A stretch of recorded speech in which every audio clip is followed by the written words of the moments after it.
You're listening to the Business for Good podcast, the show where you'll hear inspirational stories about companies making money by solving some of the world's most pressing problems. I'm your host, Paul Shapiro, and I'm glad you've joined us.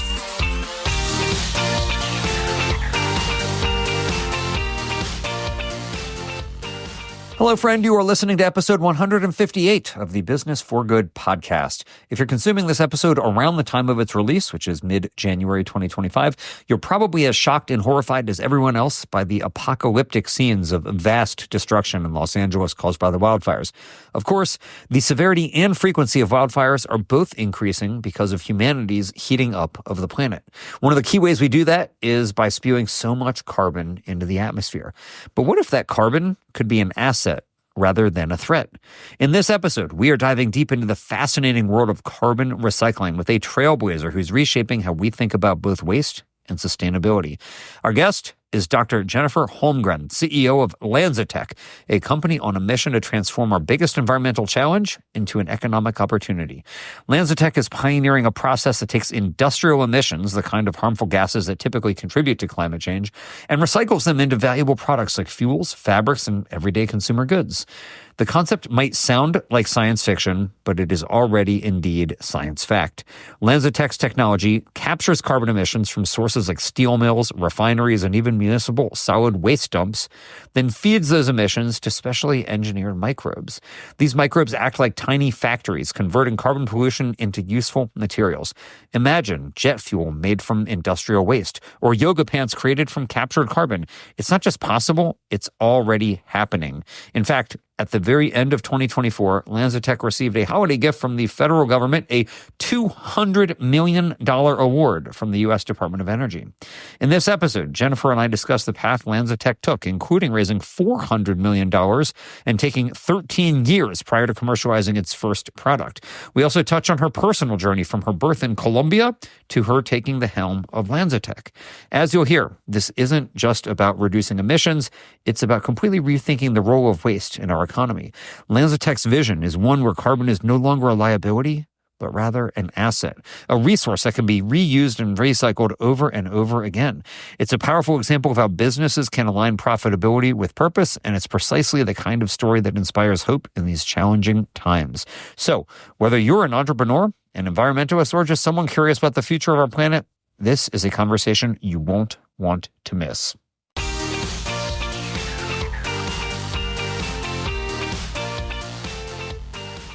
Jennifer, welcome to the Business for Good podcast. Pleasure to be here. Thanks for having me. Yeah, it's really great to be chatting with you. So you are somebody who has this scientific background, right? You got your PhD in chemistry, but a lot of the times you see the folks like you who are operating, let's say, as a CTO, not necessarily the CEO, yet you were one of the few who actually went to business school also, right? So you got your PhD in chemistry. You also got an MBA at Chicago Booth. So why did you do that? Why did you want to be both on the business side and on the tech side? That's a great question. So I was doing a lot of strategic work in my old role, and I was doing a combination of business and technology. The problem is that when you have a PhD in a large company, people just think of you as the technology person and don't imagine you as the business person. And so to gain that credibility, I went ahead and got the MBA because what I wanted to do is create new businesses. In my last job, I created Honeywell's renewable energy business. I founded that and led it. And I wanted to have the ability to really take steps into leveraging technology ideas to create a business for profit for good. And you talk about the credibility of having the MBA. Did you actually learn something that was valuable toward you running the business side also, or was it just the credibility that they now thought, oh, she knows what she's doing too? Oh, I would never be that cynical to say I didn't learn anything going to the University of Chicago. Yeah. I do think you learn how people view things when they're thinking from a business lens. And I think that is an important skill. I viewed the world from a technology lens, from a partnership and strategic lens. And I think when you go to business school, you're much more focused on the economic lens, whether it's the macro view, the micro view, or simply the profitability of a business and how to think about that. So I do think that it rounded my thinking and it enabled me to be more effective. I hope more effective. Okay, let's hope so. So, listen, you for a long time have been working in the renewable energy space and trying to advance ways that we can perhaps lighten humanity's footprint on the planet. Is that why you got into chemistry in the first place? Like when you were a student and you were thinking you wanted to do chemistry, did it have some environmental background or did you just like chemistry? No, I just like science, actually. I like solving problems and I really love science, and science helps you solve problems. And so, no, you have to realize that I went to school in the early 80s, and while there were people talking about the environment, it's nothing like it is today. So being an environmental scientist just was never part of the equation. It was all about chemistry, it was solving problems. These are the things I cared about. So what was the catalyst for you? Like, why were you the one running Honeywell's renewable energy division? Like, what made you turn into Jennifer the chemist and scientist to Jennifer the environmentalist? Yeah, that's a great question. So when I started, let me take a step back since this is recorded. So what I was doing at Honeywell UOP was I managed. Let me try that again. What I was doing at Honeywell at UOP was I led all of their new technology work, all of their new business growth, all of their new ideas, right? That was my last job. We called it exploratory and fundamental. And what happened there is I started to realize that petroleum wasn't the feedstock of the future. And believe it or not, we started to work on natural gas as the feedstock of the future. And in learning about natural gas, I realized that, whoa, making sure everybody has power, which was what drove me at the time, was my concern over the fact that at the time 1.3 billion people in the world didn't have access to electricity. And I realized that giving them electricity that was dirty, that would lead to catastrophe, because that's when people started to learn about climate change and the impact of carbon in our atmosphere, that wasn't going to solve the problem. And so I started to realize what we needed to do is give new, clean power to people and make sure they got it quickly. And so that's what started my environmental journey. What really triggered me to become much more embedded into climate science was I read an article. I was born in Colombia, and I read an article about the fact that climate change would change the ability of Colombia to grow coffee, and that it would happen by 2050. And I remember thinking to myself, wait a second, I thought climate change was sea level rise. It would happen at the end of the century. It was a thing for my grandchildren. It wasn't for me. And yet here I was imagining that by 2050, where I'm actually planning to be alive then, was not going to be able to have a cup of coffee made in Colombia. And I thought to myself, holy crap, this is a massive deal. And it taught me that climate change was not about sea level rise, but it was a fundamental change to our ecosystem, and it would happen in our lifetime. And so the urgency of that moment really is what turned me into what you're calling an environmentalist. It's what really made me realize that we got to do something about this, and we got to do it soon.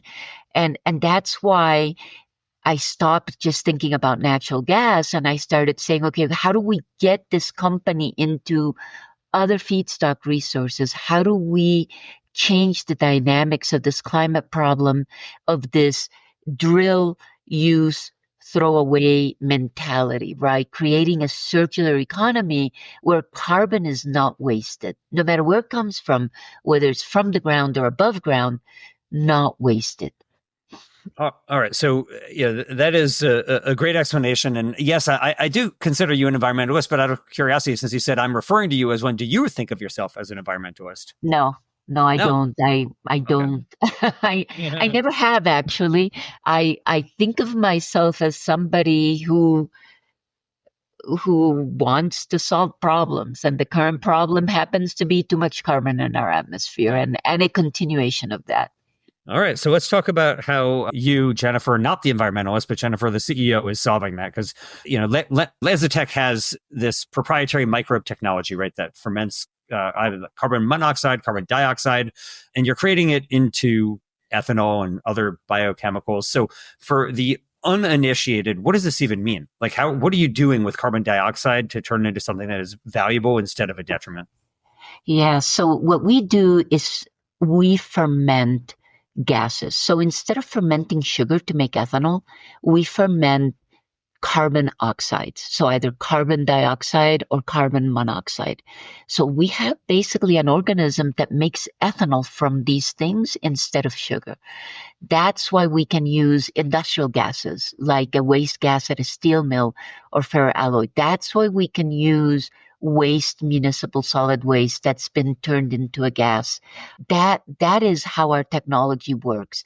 Now, the thing that makes our technology scalable is not that it's a fermentation.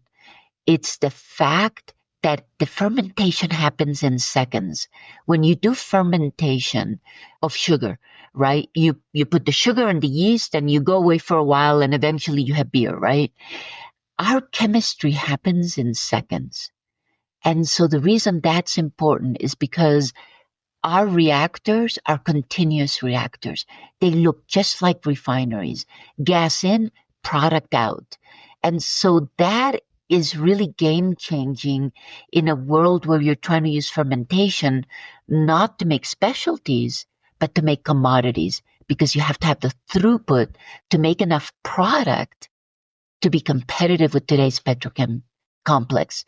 That seems like maybe I overdid that explanation, but that's actually how it works. No, not at all. I mean, I think for listeners to this show, they probably are somewhat familiar with fermentation, especially in the context of the relatively new industry of turning not just sugar into things like beer, but turning it into things like alternative meat products, where companies are using fermentation to. But still, that's a process that takes hours or days, not seconds. So exactly. So you are using what are called proprietary microbes. So does that mean these are microbes that you happen to discover in the wild, or are these microbes that you all have engineered yourselves that are particularly efficient at converting, let's say, CO2 into ethanol? Yeah, this is an organism that's found in the wild. And what we did is we used directed evolution.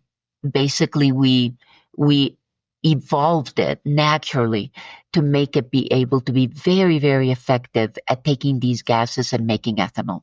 We do have the ability to genetically modify organisms, but our current organisms that are commercial are not genetically modified. We use genetically modified organisms to make other products. When we don't want to make ethanol, when we want to make isopropanol or isoprene, other chemicals, we use genetically modified organisms. But our first commercial product is just directed evolution. We just taught the organism by applying stresses how to make ethanol effectively. Right. And just to be clear for those who are not as intimately familiar with these terms, directed evolution means that you're not actually genetically modifying, you're essentially breeding this organism, this Clostridium that you all are using in order, in the same way that humans have bred wolves to be all different types of dogs, right? They weren't genetically modified. They just bred them in certain ways that you end up with Chihuahuas and Great Danes. And you've bred a Clostridium that happens to like converting CO2 into ethanol. Is that an accurate description? That is a perfect description. Okay. So a lot of the times when companies have something like this, it sounds like magic, right? Like you're going to take CO2 and turn it into something that's really valuable that can actually reduce the amount of pollution in the atmosphere. It sounds like magic. And so things often work in the lab, but don't necessarily scale up to be industrial scale where you can actually, as you put it, make a commodity. You all have done that, right? So what was the process like going from, hey, we have this thing that in the lab actually can do something really cool, to creating an entire system to industrially ferment it into a profitable business model? Well, first of all, it took a lot of scaling and partnerships. The reality is we had to do this both in the lab, in a pilot in our lab, and then in multiple demonstrations in the field, right? Because it's really little things that stop you from being able to scale, that contaminant in the field gas that just kills your organism, right? And so we went through a lot of steps to get to where we finally said, okay, yeah, this is ready for us to build a 50,000 ton a year plant.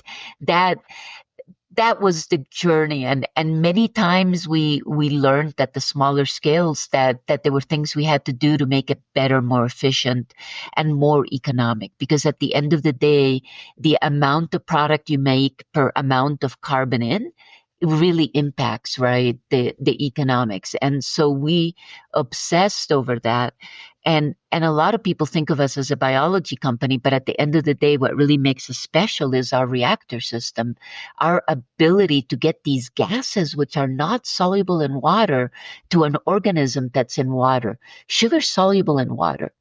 These gases are not soluble in water, so you have to create enough turbulence through your engineering to get the gas to the organism. And you also have to do it in a way that doesn't take a lot of energy, right? You can always create turbulence by just stirring the heck out of something, but that takes a lot of energy, and we're trying to reduce carbon intensity, right? So you can't use too much energy. And so we had to evolve the organism, but more importantly, we had to create a bioreactor system and a process that could leverage what that organism could do effectively and efficiently. Right. So what you're saying is, in terms of this type of a technology, you don't just need to hire a bunch of microbiologists who could do the directed evolution. You also need engineers who can basically create what you're calling the bioreactor, but in layperson's terms, is really just a farm, right? It's the farm where you're essentially, growing this ethanol in your system. That's right. Yeah. And so there's a lot of questions I want to ask you about this, Jennifer. But first, you talked about you need to go, from lab to pilot to demonstration, and you need to make all these refinements. It sounds like a lot of time and a lot of money to do that. How long did it take? Company was founded in 2005, and our first commercial plant started up in 2018. Okay, wow. So a 13-year period of pre-revenue status while you were doing research, right? That's right. And how much from 2005 to 2018? How much capital was needed to do all of that R&D that was necessary? Yeah, that R&D and scale up was about $400 million. Okay, so for the average person listening to this, thinking, okay, you needed nearly $500 million before you started turning on the revenue tap, right? What type of investor were you going for who was such a believer in the company? And what was the argument to them that, hey, listen, yeah, look, we've been around for a decade. We just need a few more years. What was the argument to the investor class that this is going to make a big difference? And this is actually not just a science experiment, but something that really was a potentially profitable business model? Yeah, it was quite an evolution, right? We have quite a few long-term investors like Vinod Khosla, right? And people who are really not what I would call traditional venture investors.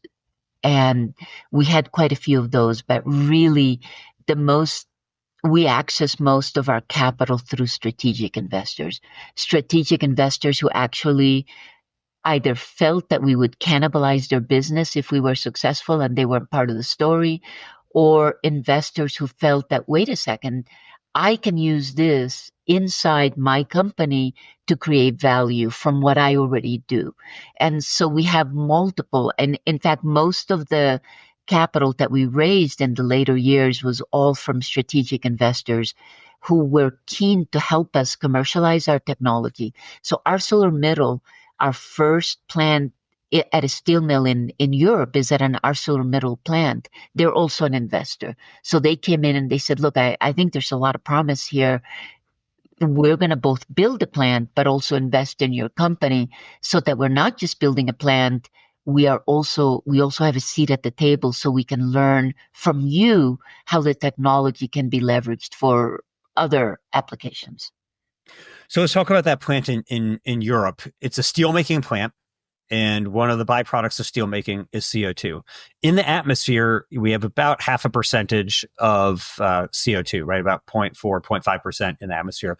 How rich in CO2 does their effluent have to be in order for your process to make sense? So their particular plant, they have about 20% carbon monoxide that they would emit or burn as CO2, we actually capture the 20% carbon monoxide. So it's not rich, but it's not ppm level like the atmosphere. We can certainly couple with people who are doing direct air capture and taking out 400 ppm level CO2. Right now, we've really focused on more concentrated streams, CO2 or CO2, 20 to 40 to 60%, just because that's an easier problem short term. I recently attended a talk by Al Gore in which he was extremely negative on direct carbon capture from the atmosphere. He basically called it a fool's errand. What do you think, Jennifer? Should we be pursuing this? Is it actually promising to make a dent in the problem that you're trying to solve? Absolutely. I am. First of all, we need every single solution, right? And a lot of people are negative on direct air capture because they say, well, it needs a lot of energy. That's true, but anybody who's working on things like hydrogen as well, that needs a lot of energy too, right? Today, I think one of the paths to decarbonization is the first step in changing the dynamics is the power system. We need free electrons, essentially cheap green electrons, right? And there's a lot of movement in that direction. And we need those electrons not just for power, but to make things like hydrogen so we can convert CO2, to do direct air capture, to do all these things. So you have to imagine that future for direct air capture to make sense. But I would also tell you, this is the non-environmentalist in me, but no, seriously, you have to think about the magnitude of the problem we're facing. We are what, 1.2? I hear a lot of people talk about 1.5 is safe. Tell people who just lost their homes in Asheville that 1.5 is safe, because clearly 1.2 is not. And, the problem is that we spend way too much time arguing about what the perfect solution is rather than just making progress in all solutions. Do I think direct air capture will contribute? Yeah, I do. When? We're probably 5 to 10 years out from that being significant. Do I think we should invest in it today? You bet I do, because we'll never get it down, improved to be able to be effective in 10 years' time if we don't get going now. But we're going to need to convert all the carbon we have above ground. We're going to need to take carbon out of the air. We're going to need to do all of these things to stop the problem we have right now. All right. So speaking of getting things off the ground, like direct carbon capture from the air, you have a particular interest and expertise in sustainable aviation fuel, Jennifer. And this has been a really vexing problem. Cars are electrifying, planes are not, right? So first, can you help explain why is it that we have so many electric cars and we really don't have many electric planes yet? Well, the answer is very simple. Planes need to fuel up with energy dense. No, let me start over. Let me try this again. It is actually pretty simple. Airplanes are all about weight. If you got to go as far as you possibly can with as little weight as possible, and electricity requires batteries that are heavy right now. So electric planes are going to make a ton of sense for regional aviation, but getting a 747 from Orlando to Gatwick, across the oceans, you can't do that with the level of weight and energy density that we have available today in batteries. So a hydrocarbon fuel, that has the energy density that we need right now to get long distances with a minimum weight possible. Right. Okay. So this is why, for example, that electric vehicles weigh a lot more than gas-powered vehicles, generally about 30% more, right? In fact, the tires even wear out faster on the EVs than they do on conventionals because it is so much heavier. It just doesn't work with planes. So what's the solution, right? If we're not going to electrify, if we're not going to electrify, a word I just made up, but it works well, then what are we going to do? How are we going to shift planes off of fossil fuels? I think you need to develop aviation fuels, which we call sustainable aviation fuels, that are based on carbon that's above ground, whether that be a biofuel. or whether that be made from waste like trash, like we do, or CO2 like we do. But at the end of the day, we're going to have to use these waste carbons and create a circular economy. And you need to make a drop in hydrocarbon fuel. You need to make something that looks exactly like jet fuel, that has that energy density that has been optimized for 70 years.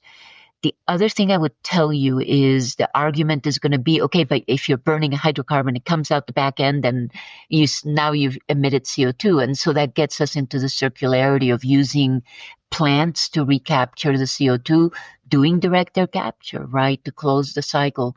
To me, it's all about the circular carbon that's already above ground to make sustainable aviation fuel, emits carbon, you capture that carbon again, and you put it in the cycle. So that is how I think about sustainable aviation fuel. Do you think that we'll get there in time?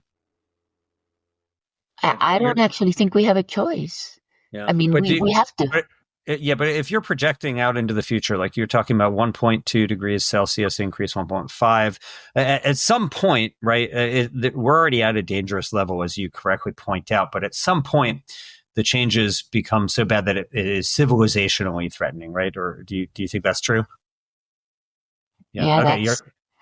I'm nodding because that's sadly that's how I feel, right? That we're headed towards catastrophe. Yeah, I think we're flirting with catastrophe for sure. So the question is for you, if you're looking at the rate of progress that we're making on clean energy technology, like what LanzaTech is pursuing, is there enough time, do you think, that we will be able to do it? Like if direct air carbon capture is still 5 or 10 years away, as you suggest, and other technologies are still scaling, what is your prediction on what happens? You said we're heading for catastrophe. Do you think that we will avert catastrophe, or do you think that we may not avert it? I wish you hadn't asked me that question. But okay. let me address that in a couple of different ways. First of all, we have to avert catastrophe, right? And we can't avert catastrophe. What we first need to do is commit to the problem. The problem is we haven't committed to solving this problem, and we're overthinking the problem, right? We debate whether direct air capture or biofuels or whatever are the right solution. We never say they may not be the ultimate solution, but we need them. And what we do know is that only using petroleum, natural gas, and coal and dumping it into the atmosphere is not the solution, right? So we need to just get perspective on the problem and get on with it. That's the first thing. The second thing is let's use the lessons learned from electric vehicles and from cell phones and from solar. We are not building a piece of software, right? We are deploying new technology. It took us 18 years to get to the point where we had our first commercial plant. That was fast, by the way. For a brand new technology, I would argue that was super fast because our technology, like you said, is almost like science fiction. It's so completely different. So what does that mean? It takes time. It takes time to validate it, and at times it takes time to get out there. And if you learn something from electric vehicles is that they first had to introduce the Roadster, then they had to introduce the sedan, and now it's at a point where it is actually competitive with a gasoline car, right? And that's a 30-year journey. That's a 40-year journey. And so if we sit here and think that direct air capture is going to be this magic bullet that we take out of a box and all of a sudden we've deployed enough capacity to have an impact, we're lying to ourselves, right? So first thing we have to do is be realistic about the magnitude of the problem and the fact that we need to solve it with a lot of different approaches, and we need to get on with it. We want to debate instead what the right solution is. That is a total waste of time. And in fact, it's a call to inaction. It's literally a call to inaction. It's the best way to get nothing done. So am I optimistic we're going to do it? Yeah, if we get off our butt, yes, we're going to do it. But we've got to think about this as a real problem that we have to solve by throwing solutions at it. And we just need to get going. Yeah. So I share your level of optimism that technology may end up saving the day for us. We'll see. I don't feel confident, but I have hope on that. In addition to LanzaTech, obviously the technology that you are pursuing, yes, it seems like science fiction, but of course, nearly everything in our lives today would have seemed like science fiction to past generations. I regularly marvel at how, when I was in like middle school, using the Dewey Decimal System to try to search the library for books that I would then take hours or weeks to create a report on, which now could happen with ChatGPT in less than 5 seconds. So lots of things seem like science fiction which come true. But in addition to the technology that LanzaTech is deploying right now, what makes you so optimistic? You note that you're optimistic. Are there other technologies out there about which you are really optimistic or you think might help us with the climate catastrophe that is impending? Well, first of all, I think there's a lot of people working on solutions that convert CO2 to products. That's really important. People are realizing that sequestration alone isn't going to solve the problem, that we need to find ways to also convert CO2 and waste to products. This carbon capture utilization, that utilization is really important, and circular economy is really important. People are starting to realize that, and there's a lot of companies working on this. That's the first thing. The second thing I see is that governments are realizing that they need to help technology scale, not just create a bunch of new technologies. So it used to be financing was about feeding the pipeline, and now people realize that financing needs to be about getting things out of the pipeline. And the third thing that makes me optimistic is infrastructure funds jump in and saying, I'll help you finance de-risk technologies, and they can help you deploy. And at the end of the day, deploy. This is what we need to do, right? Deploy. And so that's the other thing that makes me optimistic. But the thing I would add that makes me the most optimistic is what's happening in the developing world. Who would have said that India was going to have the cheapest price of electrons and be focused on building hydrogen, right? This is something that I think people underestimate. The naysayers are often in the developed nations, and today the people who are really moving and making a mark are in the developing world. And I'm optimistic about that. I'm optimistic when I look at the Middle East and I see the Kingdom of Saudi Arabia talking about the circular carbon economy. I know people focus on comments by ministers saying we'll be drilling fossil carbon forever.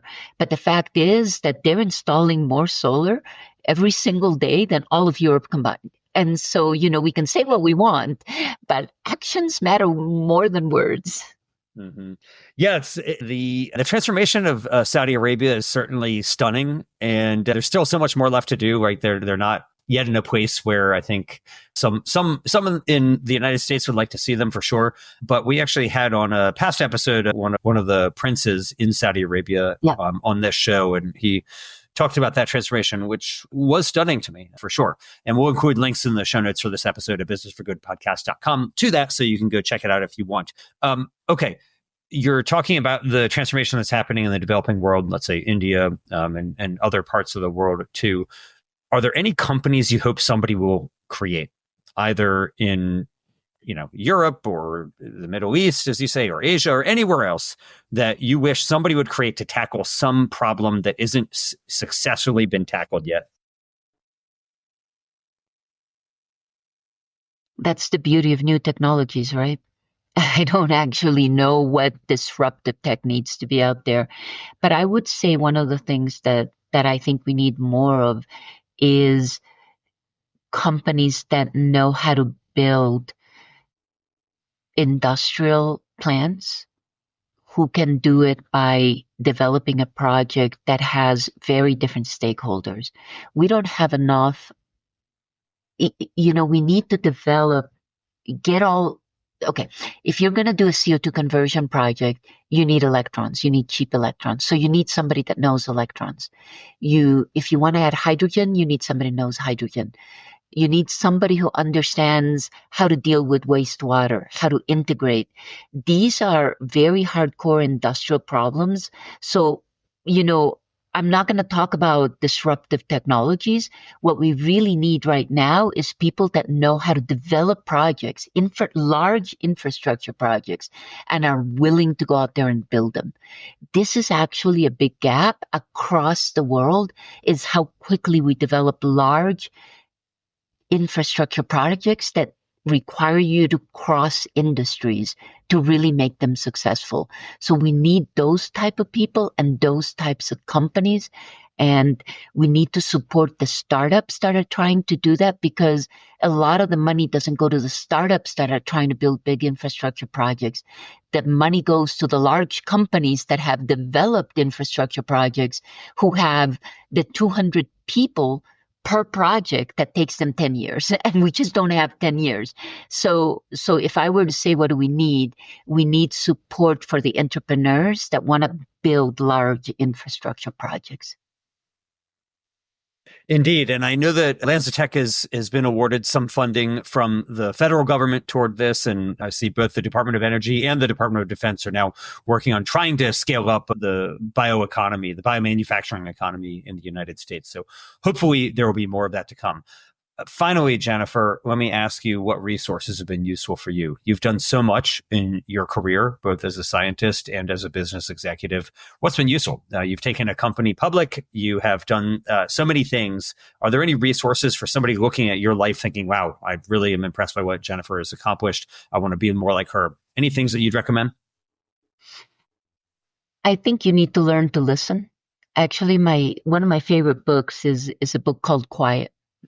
And it's about how to really get your introverts to contribute. And I really think that when you're working across industries, whether it be, because you need science, you need business, you need all these things together, I think you need to listen to everybody in the company, and you need to be careful that you're able to harness the power of the introverts. So that's what I would say is the biggest resource I've ever had the pleasure of having. Okay, very good. Well, we'll link to the book Quiet in the show notes for this episode at businessforgoodpodcast.com. But for now, I really want to say thank you, Jennifer. It's great to be talking with you. Congratulations on all of your success, and hopefully you'll build more and more plants and bigger plants across the world so you can make the dent in the problem that, even though you're not an environmentalist, will still be good for the environment in the end. Thank you so much. I appreciate the opportunity. Thanks for listening. I hope you found it useful, and if you did, please let the world know. Leave the show a 5-star rating on your favorite podcast app and share the episode with your friends. Who knows? Maybe you'll inspire one of them to be in the business of doing good themselves.